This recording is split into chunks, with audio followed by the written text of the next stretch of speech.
I told you that everything you've been told about going to the dentist, brushing your teeth, and getting cavities filled is wrong? What if I told you you shouldn't actually just let dentists fill every cavity that they find, because there is a possibility to heal it yourself? Well, our next guest might actually blow your mind, like her book did for me. She says that dentists tell us that, oh, cavities are your fault. You didn't work hard enough. You didn't floss hard enough. But what if their entire dental system is actually built on a premise of continuing to need to fix your teeth instead of teaching you to heal yourself? This is what our next guest calls the drill and fill blame game. She says there are simple science-backed, non-invasive ways to stop cavities in their tracks and prevent them entirely. And get this, in some countries, there are ways that this is done with a simple xylitol gum or mint. You're going to learn about this. Dr. Ellie Phillips is here to blow the whistle on what your dentist never has taught you, and it might just change how you care for your family's dental health. Now, she's the author of the book, Kiss Your Dentist Goodbye. She has a YouTube channel and a website, and I'm so excited that she joins me in the studio today. It's really lovely to meet you. You have a beautiful smile. So clearly you walk the walk. Thank you so much. I have walked the walk. And it started very soon. It began for me. I in my life, I was pushed into this by being at dental school in the right place at the right time and running into brick walls along the way where I had to change direction and figuring out and finding out a much bigger picture than the picture I think most dentists are trained to see. Now, what you're going to teach us is that not everything the dentist sees needs to be filled and drilled. And in fact, there are problems with doing that. You're going to teach us very simple things that you can do, things you can get at Walmart. But you say that dentists play this blame game, telling patients that, well, if you had just brushed or flossed a little harder, you wouldn't find these cavities. Now, one of the reasons I found your book is because I took my children to the dentist and they kept pushing me to things that I couldn't see, that I couldn't verify. And the hygienist told my daughter, it's clear you're a good brusher and flosser, but I have these cavities. And I was like, both things can't be true. If she's doing it right, then what's going on here? So I looked for your research. That's so wonderful. I can't believe that I was this fortunate because this is the frustration for people. And dentists are not trained to understand that there are other factors that make brush, floss, and go to the dentist for cleanings really inadequate. I mean, that's what I feel. I'm not saying nothing. I'm a dentist, and I love a lot of dentists, and what they do is the best they can possibly do for patients. And they really believe the things they've been told. What needs overhaul is what dentists in America are trained to do. But then again, in order to do that, we would need to change what dentists in America are paid to do. Right. And hygienist training, again, has gone, in my opinion, down a difficult road of brush and floss. And they believe that their duty is to sort of cajole patients into this. And usually patients are actually told they haven't done it well enough. Now, what has changed? The thing that really changed in 2007, they did a human microbiome project where they, all across many countries, looked at the biofilm, the bacteria. They were really looking for gut bacteria because they believed that changing gut bacteria might be able to make people slim down. That was how the project began and was funded. But what they discovered was in the mouth, they were expecting to find a few bacteria. I mean, there is strep mutans that causes cavities and a few bacteria that cause gum disease. Instead, they found 800 kinds of different bacteria, and they keep finding more and more. And these are good bacteria. They are there to defend your mouth. So now let's think about this in a different way. I mean, I've always said it's kind of like a garden. If you plant your garden with the right flowers and trees and grass, yes, you'll have a few weeds, but they'll be easy to control. And if we can do that early in life, then what happens is this good garden of bacteria carry through life, and you end up with bacteria that are on your side. They're actually protecting your teeth. So something you say in the book, you have a whole chapter about saliva. And this makes sense to me because how can we dig up prehistoric man and their teeth are cavity-free and perfect, but our teeth can't handle chocolate? This doesn't make sense to me. And you say that our saliva is supposed to be constantly rebuilding our teeth, is constantly supposed to be remineralizing and handle when there are cavities, but we don't allow our saliva to get to this healing place. So can you explain this? Because this is mind-blowing to me. The thing is, your teeth, inside your teeth, the center is live tissue. It's blood vessels, lymph, cells, stem cells, all kinds of things in the very, very center of your tooth. And I like to explain to people that a tooth is a little bit like an egg. And, that's the egg yolk. That's the live part that connects to your blood vessels, connects to your body, the nerves, everything. That's why our teeth are actually alive. The next part, the egg white, is the dentin, which is soft, it's porous, it has some of the actual arms of these cells go through the dentin, which is why if your dentist is cutting it, you go, ouch, or if it's exposed because you've had a cavity, you feel hot and cold and sensations.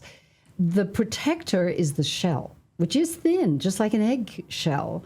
The cool thing about teeth is that the shell is crystalline. It's built of these incredible crystals. I mean, I go crazy explaining in my book the structure of enamel, because enamel is designed to melt in acids, and every single time we eat or drink anything, I mean, it isn't just sugar, it isn't just candies, which is what I was taught as a kid. It's bread, it's crackers, it's potatoes, anything that has a carbohydrate. You can't really take away food to stop cavities. That's the first thing. But when we eat, your question to me, what's supposed to happen? We eat, our eggshell, our enamel dissolves a little bit. We finish eating, and yes, this saliva, this wonderful juice that comes into our mouth, it's supposed to coat our teeth for several hours after eating. You're not supposed to be sipping water. You're not supposed to be having a fizzy something or the remains of your coffee in a 20-ounce carton. Right. And if you do that, your saliva is designed to rebuild that outside crystalline layer. Just like if you go to the gym and you work out, you break down your muscles, if you let them regenerate, they'll regenerate newer.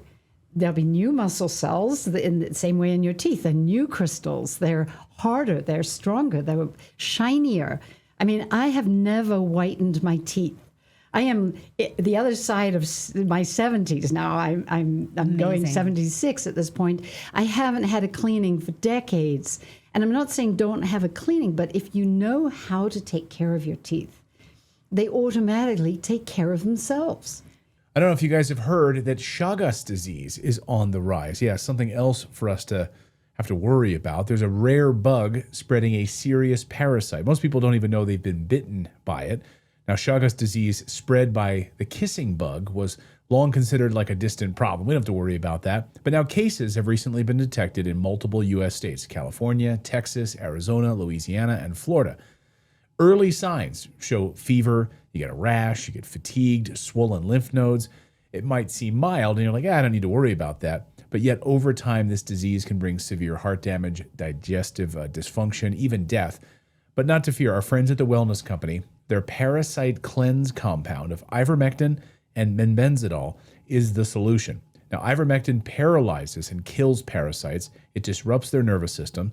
And then menbenzidol starves them by blocking glucose absorption. This potent combination delivers broad-spectrum defense against intestinal and tissue parasites. Each kit that it comes with is doctor-prescribed. It's compounded in the United States. It's tested for potency, and it represents the gold standard in parasite defense. I've personally taken it myself. Fill out a quick intake form, get a bottle of 90 capsules, that's 4 cycles, shipped right to your door. So head over to twc.health/redacted. It's right there on your screen, twc.health/redacted, and use the code redacted to save $60 off and free shipping. One of the things I had asked the dentist and I was in a testy mood, and I just kept getting this information that I was like, explain this to me, because if I put my kids in this cycle of getting these small things filled, then they're going to have to worry about bacteria getting underneath that filling, and that will just get deeper, and they're in a life cycle now of being medicalized. And the dentist said, no, not really. It's going to stay exactly like this forever. And I said, I know that's a lie. Yes, I know at least that's what enough. they're trained to believe, but it's not true. Yeah. Okay, so you say with a small cavity like this, it's sort of a part of a natural cycle. And if they are able to optimize their saliva and remineralize their teeth, this should heal up. Well, Having not seen them. The process is supposed to start every single day, every single meal, every time you eat. And when you go to bed at night, you prepare your teeth for a time when your saliva is actually not helpful. That's why we clean our teeth before we go to sleep at night. That's why if you give a kid a melatonin or some kind of gummy because it's a vitamin, that could contain sugar, carbohydrates, and be enough to tip the balance for a little kid. That's why I recommend giving kids a couple of xylitol mints, which feed the good bacteria during this long, difficult time during the night. Cleaning your teeth with good products, the right kind of products. And again, in our modern world, that's not easy. Back in the day, you could clip a twig from a toothbrush tree, which had all the right ingredients in it to...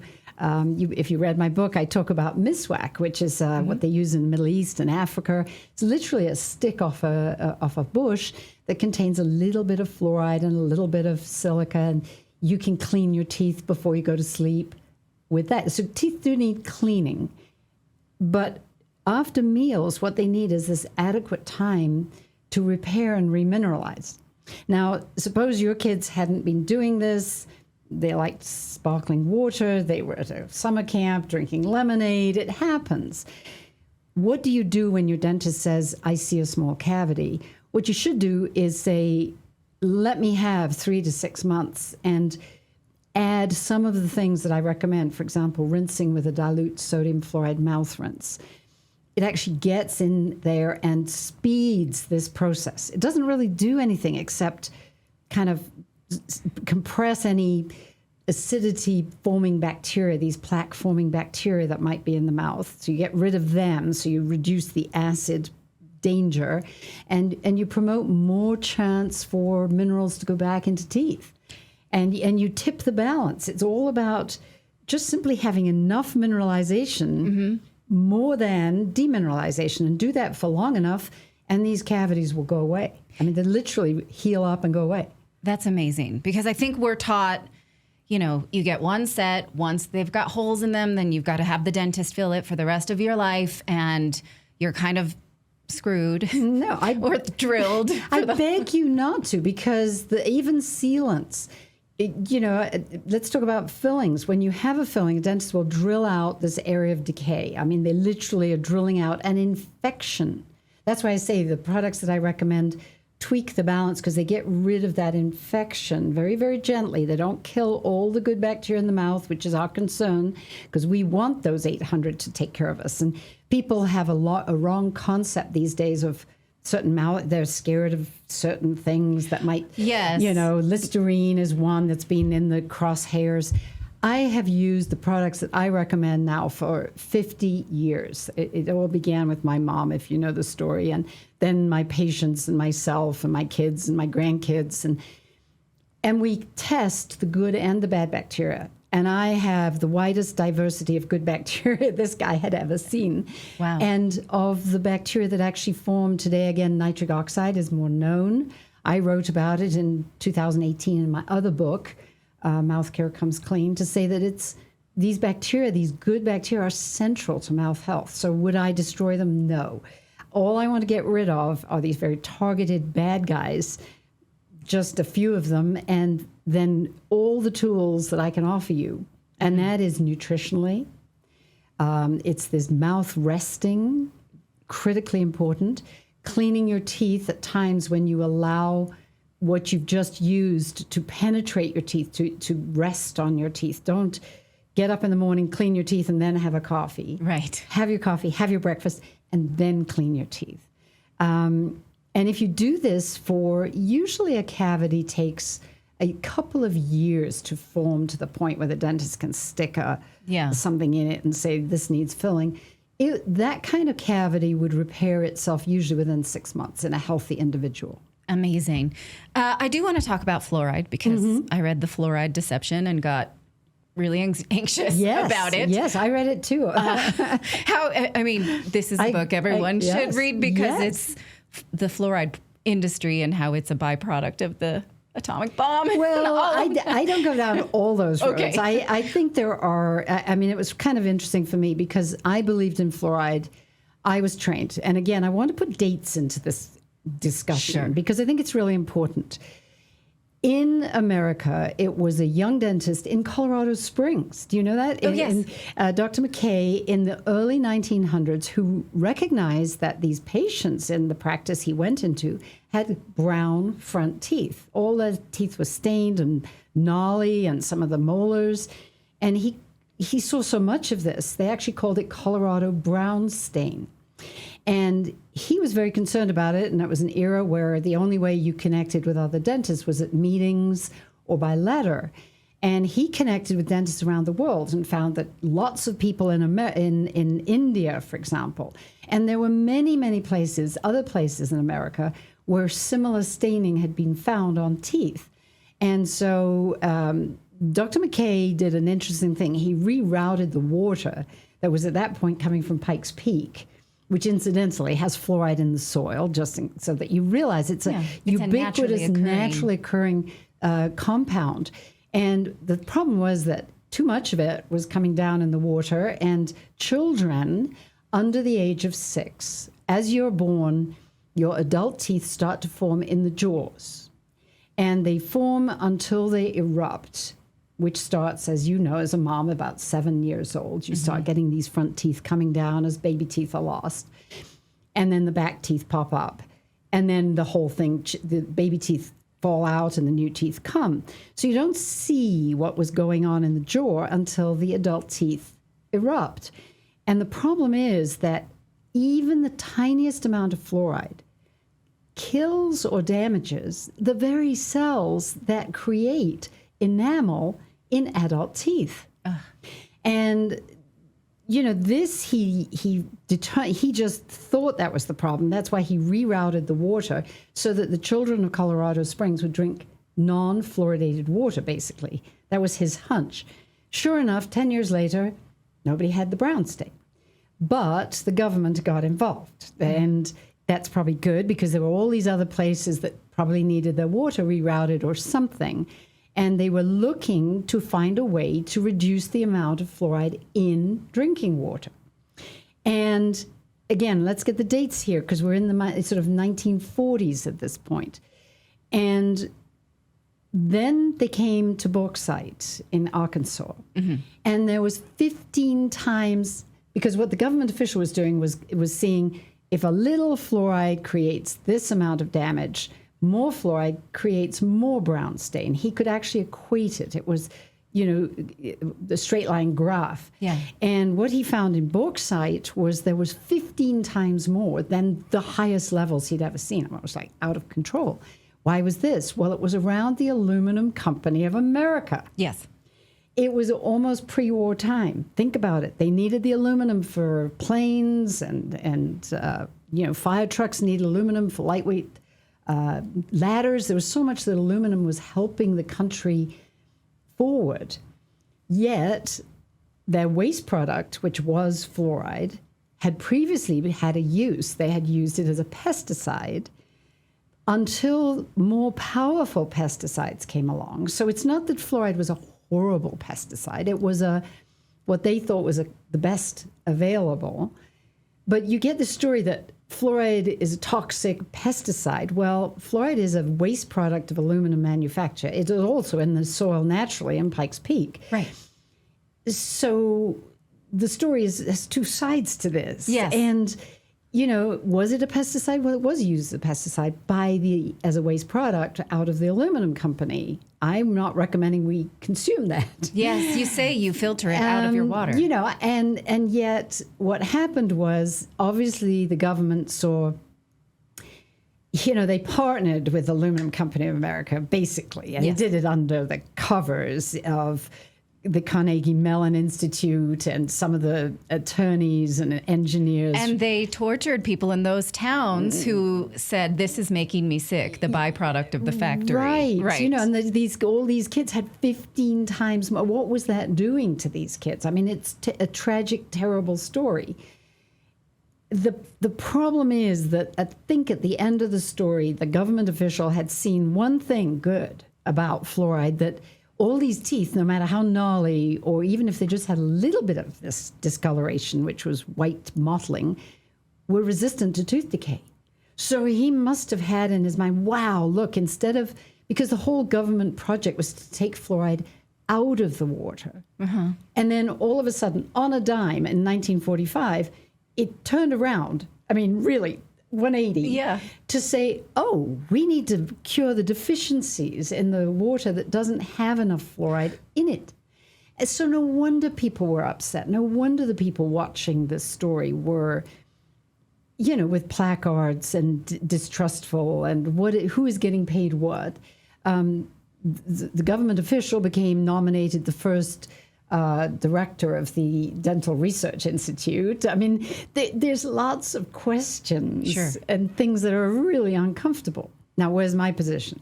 Well, I was a mom, and in 1977 in England, we were trained. We were laughed at these people who believed it was a communist plot or something. We were trained. I remember literally watching a movie of these people with placards who were upset, and we were laughing at them as dentists. They were training us to be like that. Mm-hmm. I then, as a mom in 1977, having been a dentist now, been in that world for over 10 years, of course I gave fluoride to my children. Mm-hmm. I lived in a non-fluoridated area, so I gave them little drops, drops, and drinks and things, exactly what they told me to put in. 5 drops a day it was, throughout the day.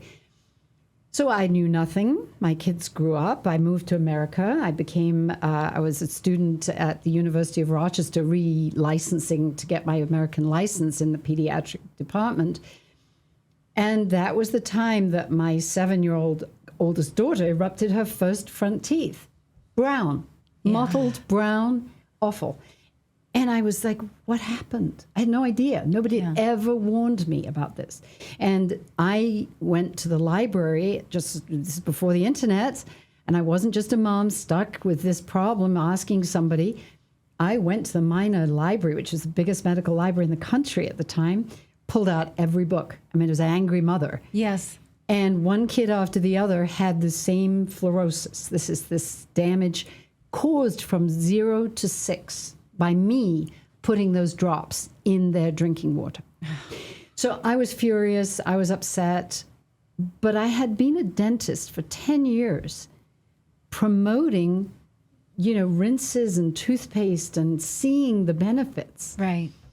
So I did more research, and my long and short of the story is I suggest we consume reasonable amounts of fluoride, which you will if you drink tea. Right. There's fluoride in tea, potatoes, there's fluoride in wine, grapes, raisins. Well, if it's in the water, our animals consume it and then we eat them. So it's almost impossible to... It's impossible. It's impossible. Right. And moderation would be my thing. Mm-hmm. I definitely don't believe we should be adding it to drinking water.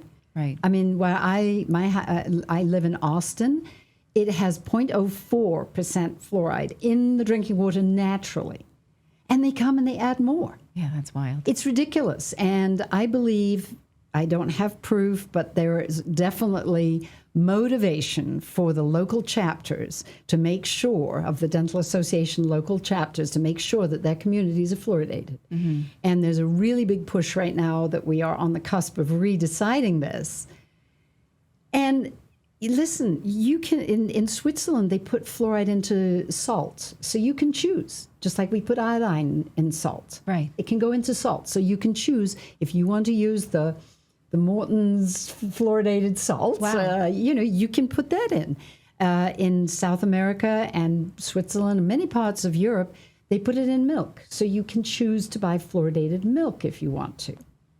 But children under the age of 6, I would repeat this in case we can, because most dentists and most people do not know this, but really important thing, they should not be drinking fluoridated water. Yeah. And so, I mean, I have the expensive Costco water system in the whole house so that we don't drink it.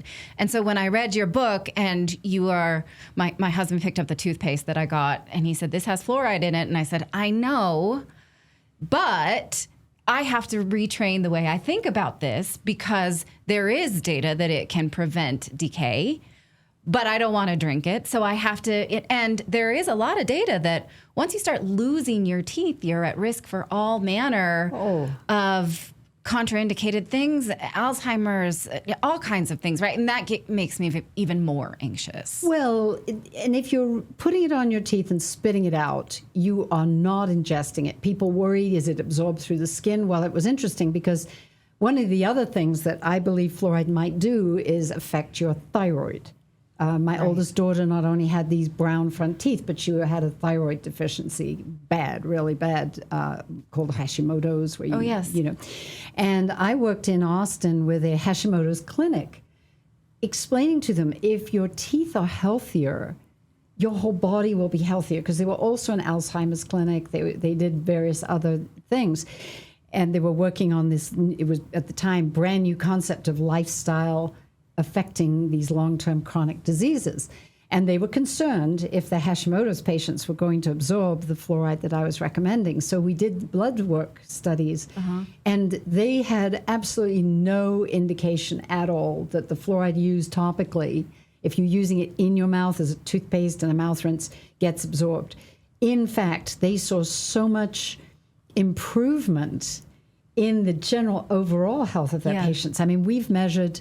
I had a couple of dentist friends who had cardiovascular risk factors. They were concerned about heart. They lived in Lubbock, Texas. One was the husband of a dentist. One was a dentist. They were brushing. They were flossing. They were trying to get their teeth in tip-top condition because they couldn't get their elevated CRP. This is their markers of inflammation under control. And they didn't know why was this happening. They tried everything. And I said to them, try my system, just try it. And both of these gentlemen, within a few months, had these CRP levels and A1C levels down where they wanted them because they didn't keep on flossing. Because if you have bad bacteria in your mouth and you keep flossing, I believe you aggravate things. Yes. So that's been a hard one for me because I've been on your system for a week to put away the floss. Do you use the flossing toothbrushes? No. Oh, you got to do that. Okay. That's key because if you use the flossing... Oh, the toothbrush that you recommend. Yes, but not a floss stick. No, it's a toothbrush that has these toothbrushes I recommend have 2 layers of bristles. Yes, that. And when you're really massaging around your teeth, it gets most of the particles nicely away without flossing. I think you can floss, but the problem I see with floss is the more you floss, the more you will need to floss. It's like shampoo and conditioner. It solves the problem and it creates. It's the same with dental. If your kids are teenagers and, we were talking about these fillings. What's so bad about a filling? Well, it's not the structure. The structure of the crystals on that eggshell we talked about is beautifully designed. I mean, I go all weird about it. It's like 3-dimensional architecture, like you'd see in a cathedral ceiling. People see the stars. I'm just in awe of it when you see it blown up. And that's what we should be showing dentists. Look at this thing. This is better than a diamond. And if you drill the center of it, it weakens everything. And so the forces now, instead of just melting over the tooth, go down to the bottom of the filling. And then they go out sideways. So the next thing most likely to happen is that your tooth is going to crack at the sides and open up a space where bacteria get in. Then you're going to have what they call interproximal tooth decay. So there's filling in the center. Your dentist is right. He thinks he's taking away the bad stuff, and putting in a block of plastic. And do you really want plastic in your kid's mouth? That's the next question. But then it might crack by sheer forces, not his fault, it's just the way it is, out the side. And then if your bacteria in your mouth have not been adjusted to be healthy, they're going to go in there and form the next cavity. And not in just one tooth, but in every tooth that's been filled on both sides. So that's why you hear these teenagers having 15 new cavities all at once. Right. And what I like about your book, because I was pretty anxious to pick it up and learn everything I've done wrong, and I have fillings, and then you think, okay, I get really depressed because I'm a good brusher, I'm a good flosser, and then every time the dentist is like, we got to get this, we got to get this. You know, you're always feeling bad, like 96% of Americans, you say, who have been through this. And you make it clear that whatever stage of medicalization you are at, you can stop the progression of it getting worse. You can do that. So I can stop time and make it so they don't have to keep cutting into me. Well, yes. And the thing is, the only thing is that, and people ask me, do I have to stay on your system, Ellie, forever? I think you probably do, because... But you're going to brush your teeth every day. Yes. Like, not too much you can try the Miswax stick, but the thing is, once your teeth have been cut, and mine have cut. I mean, mine, they did even worse things than sealants in England. They put in silver amalgam fillings to stop you from needing a filling. Oy. And the problem with fillings, again, not your dentist's fault, but especially the white ones, are plaque magnets. Yeah. If you've got plaque bacteria floating in your mouth, they will be attracted to the edges of the filling. I mean, that's just fact. And that's why 10, 15 years later, what was a small filling now is a bigger filling, and then it gets bigger, and then it kills the tooth, and then you need a root canal, and then you need a crown, and this is progression, and this is but you can stop getting worse wherever you are. And in my practice, even in 1970, if you were my patient and you came in with maybe a mouthful of tooth decay, we would have this conversation. What do you want? Some people just want the dentist to fill it. I'm probably at risk of being criticized for people who just want it filled to try to persuade them. Yeah. Because I love pristine teeth, but especially if you're a child. Right. But if you just, I had a parent go out to the desk at my office and say, can we see a different dentist because we just want to get this filled? I did the exact opposite. I said, I want to talk to someone who will maybe give me some information about not doing this. And I will confess to you, this dental visit, I was sitting in, I'm just going to share this personal story. I was sitting in the dentist office, and they're like, well, this for this kid and this and this. And one of them, we don't see any cavities, but we want to take x-rays in case there's some we miss. And I said, well, you don't see them? You just want to go seek them out? That doesn't make a lot of sense. That's all they ever do. To me. That's what a dentist does. Right. And as I was sitting there, I started to see on my phone that Charlie Kirk had just been shot. So I was really anxious and in a terrible mood, and I was already mad. And then they just kept pushing me, and I was like, I'm going to come back because I'm too emotional right now. I can't make a decision. I can't follow what you're saying right now. And I'm going to do some research and come back. And so it's too bad. I was probably not polite. And my son, when we left, he said, I could tell you didn't trust them. I'm like, none of this made sense to me, and I need to know it for myself before I let them start doing this to you.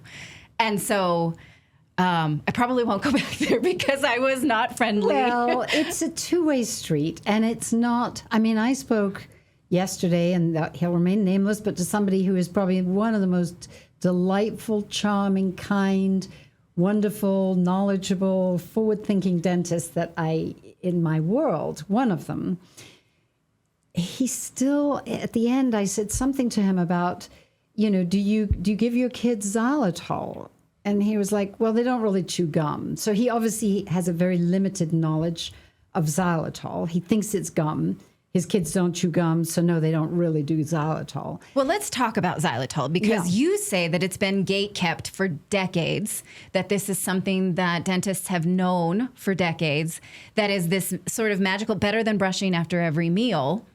And so tell us what it is and what it does and how it works instantly. The thing is, again, I've always said, why didn't America adopt this approach? They got in 1945 to fluoridating water supplies. That was the first time they did it in Michigan. And from there on, the ADA was invested. I don't know financially how it works. That would not be my department to look at, but I'm sure there's motivation, and they believed in fluoride, and that's how dentists have been trained. And as I say, this young go-ahead dentist yesterday obviously thought xylitol was gum, and his kids didn't chew gum, so it wasn't really useful.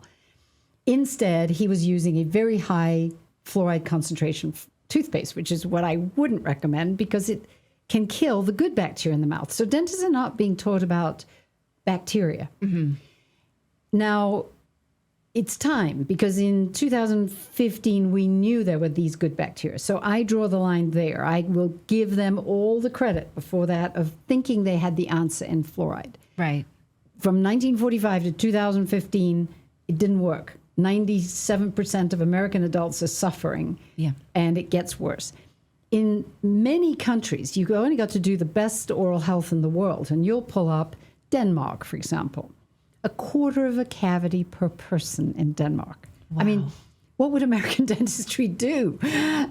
Finland. Now, what Finland has done is they have had since 1960s a program where they give it's a very small piece of gum to every child arriving at preschool, ages 3, 4, and they chew it up and they walk around the table and spit it out. So they're just getting the xylitol, the juice, the flavor, the sugary stuff, the xylitol sugar out of the gum. And then they go off to school. So they're then mouth resting during school. They didn't know what they were doing back then. They just knew it worked. And it's actually feeding the good bacteria in the mouth. And it's helping the stimulated saliva that you get when you eat xylitol is packed with minerals. It's super saturated. So as it flows over your teeth, just drops all these minerals all over your teeth. I mean, it's like a gift because they're your minerals. This is hydroxyapatite being sold today as expensive toothpaste. Yes. Instagram is constantly trying to get me to buy hydroxyapatite gum, drops, and it's toothpaste. So weird because you have it in your own saliva, which I believe does a much better job of allowing it to go and diffuse, get into the center part of your enamel and do this repair and rebuilding. It's interesting that hydroxyapatite was first discovered actually as a way to adjust soils and water supplies that had too much fluoride in it. They actually put it's a cheap product, they put it in, and it has an affinity for fluoride. Huh. So if you're using a hydroxyapatite, especially if it's derived from bone, a lot of it is ground bones, bovine derived, or I mean, some is made in the lab, but it's a magnet for fluoride. So I don't know what we're going to find out about it. It's just a weird product that was never endorsed in Europe from the Safety Commission for decades. Yeah. And then it got bought by wealthy people and promoted. So I'm just not a fan of this artificial. You have it in your own saliva. I am not selling you, artificial hydroxyapatite. It's there. All you have to do is stop eating and drinking for a few hours between meals. Right. When I lived in Europe, it was very shocking to me that Europeans didn't carry a water bottle constantly, I or don't a have coffee, one. Only person in America without or one. a tea. It was just my habit to constantly have something with me. And that explains why maybe Americans have such worse dental health, because we have these babas. If you keep sipping and sipping and sipping, even water. I mean, I don't care how good it is.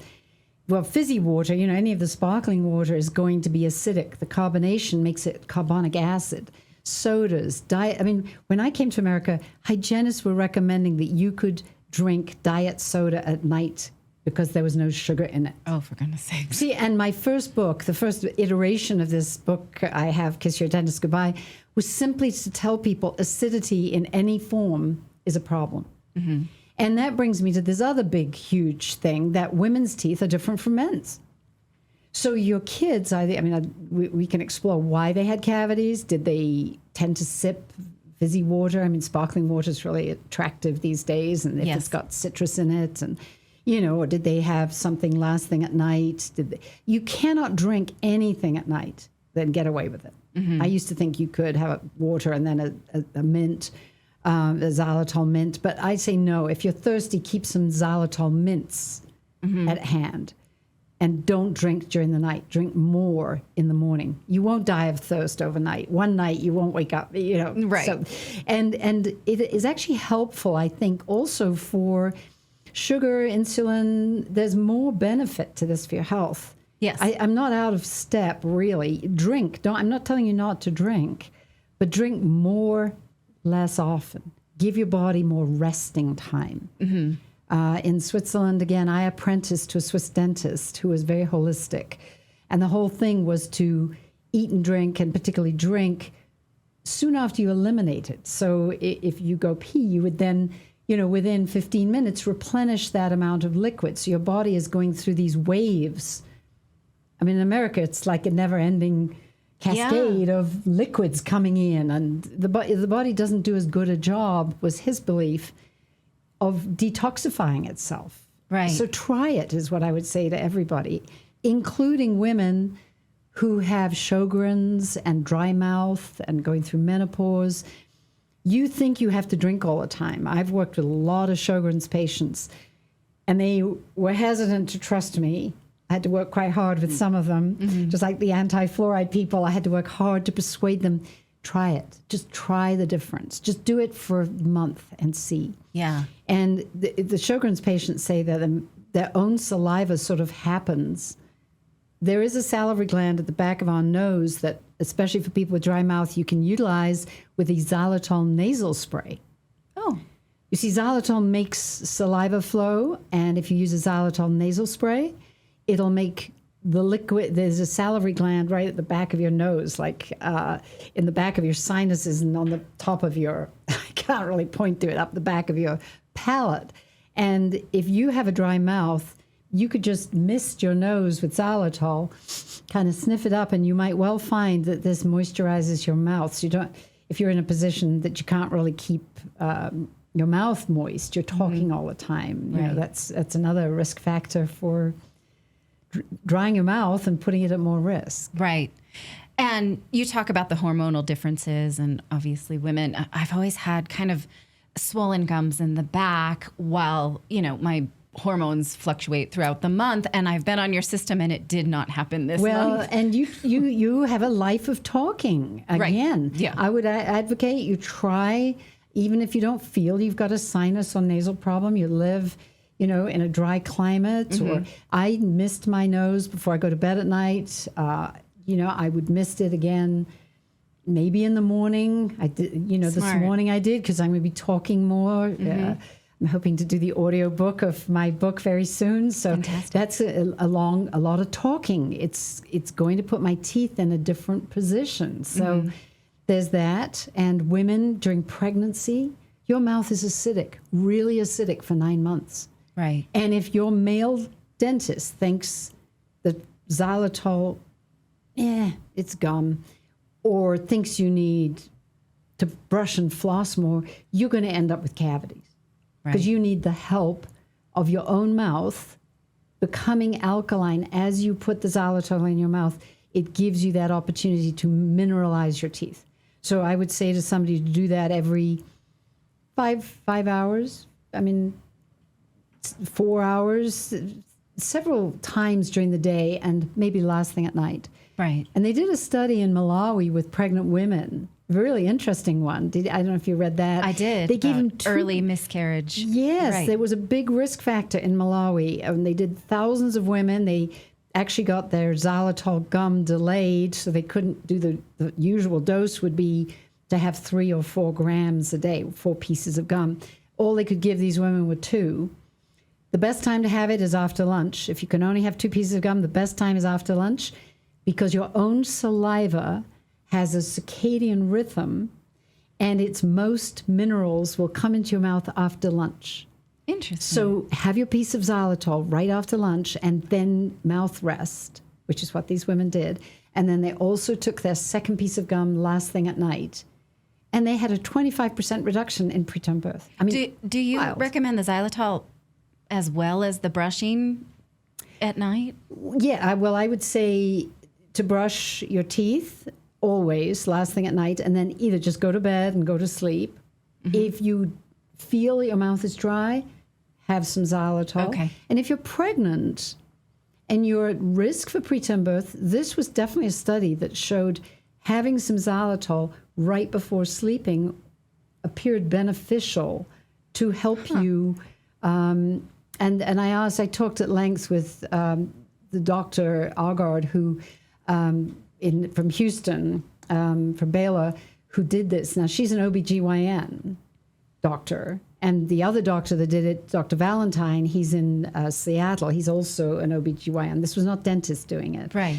They believed it had an effect on the oral microbiome, which we know affects placental possibility of bacterial infection. And then, maybe the biome of the vagina even could be affected. I mean, it's really extraordinary. I mean, we now know that the biome of the gut, the bacteria we find there, a nursing mother actually gives those bacteria through her milk. I mean, we don't know how all of this works. Right. And I think the trouble with American teaching is when they don't understand something, they tend to shy away from it. In Finland, as I say, in 1960, they dove into this. And the University of Turku did many, many studies. They sent professors to America. They did many studies with xylitol. They showed that we need 3 grams a day to reduce cavities. The ideal is 6 grams, 6 to 10 grams a day. Over 10 grams, no more effect for teeth. Yeah. I mean, they do use xylitol for osteoporosis and other things, but I don't want to talk about it. And you talk about reduction in ear infection, Yes. which would make sense because you're trying to prevent bad bacteria that is entering through the mouth. So Yes. I'm going to recommend you read the book to Well, learn more yes. about I mean, that. these are the connections that people don't always put together. If your kid's getting ear infection, I have 9 grandchildren, never had an ear infection. That's pretty wild. Yeah. And of course, we started young, wiping baby teeth with just a solution of xylitol, using a xylitol toothpaste young when they should not be using a fluoride toothpaste because little kids eat toothpaste. Right. So until they can rinse and spit, we don't want a fluoride toothpaste. That's one of the real reasons that you should not give a small child fluoride toothpaste or rinses. And xylitol is just a magnificent help in early childhood. And Finland has proven this. If you want evidence of that, go to the University of Turku website. And they show that, they've known this, that xylitol can prevent cavities. They've got actually a model where they proved it 60 years ago. I mean, it's craziness. And it's craziness today because what we've discovered is xylitol feeds. It's a prebiotic. If you have the knowledge of probiotics, probiotics only live if they can feed on something. Mm-hmm. And xylitol is that prebiotic. The good bacteria in your mouth feed on it, and they grow and multiply and bring their friends to grow and multiply with them. And the plaque bacteria get kicked out, basically. They don't kill anything. They just, we promote the good guys. For your gut, it's also a prebiotic. It's useful. Mm-hmm. If somebody has IBS or Crohn's, they probably have trouble with fiber. Yes. And xylitol is digested as fiber. And today, we have a lot more knowledge of how to actually address Crohn's. And it is by slow introduction of the right probiotics and fiber can really make a big difference. And I tend to tell people, why don't you do that for a month or so? Try to get your Crohn's calmed with your doctor's advice and everything. And then when you're ready, very, very slowly introduce xylitol because it might actually be beneficial. Amazing. Actually, my sister, she does a lot of fasting groups where she takes classes and things like that. And they teach about xylitol for other purposes. She goes, I was telling you all about that last year, actually. And I tuned her out. So my sister is always forward thinking on Well, these and they're kind of now things. finding it for skin health. So my Wow. next project is to see if I can get rid of my wrinkles. Okay, there we go. I'll come back in 10 years. I mean, you don't look like you're in your 70s at all. Gosh. Oh. But so you have a whole system that you teach people on your Yes. YouTube channel and on your Instagram. And so we won't go through the steps, but it is not that hard to do. No, I It's- just would warn you that there are people now out there, bad actors out there, that have taken my voice, taken my videos, and with AI have used it to promote no. products that I don't recommend. So I kind of, at this stage, it's got really bad recently on Instagram, TikTok, and some YouTube. And other doctors are finding the same thing. So I think Okay, going we'll put to up my a screen website, of your, this is your Dr. actual YouTube channel. drellie.com or that YouTube Yes. channel. And we're going to try everything we can, the team that I work with, to try to help people find the right ones. I mean, basically, there's a free downloadable booklet on my website. Right. If you're in America. If you're outside of America, and that's the question I get all the time, it's more challenging. And I would beg you to try and read my book because I think it gives help that isn't the actual products. It's telling you what each product does. And so, for example, you could perhaps get a 0.05 sodium fluoride mouth rinse if you live in the Netherlands. Right. And use that for your advantage. Right. You know, You have a kit. You could just get all of Yes. it, but everything you recommended was at Walmart when I went the other day. And or Walmart.com, you know, right, it's you have an Amazon list.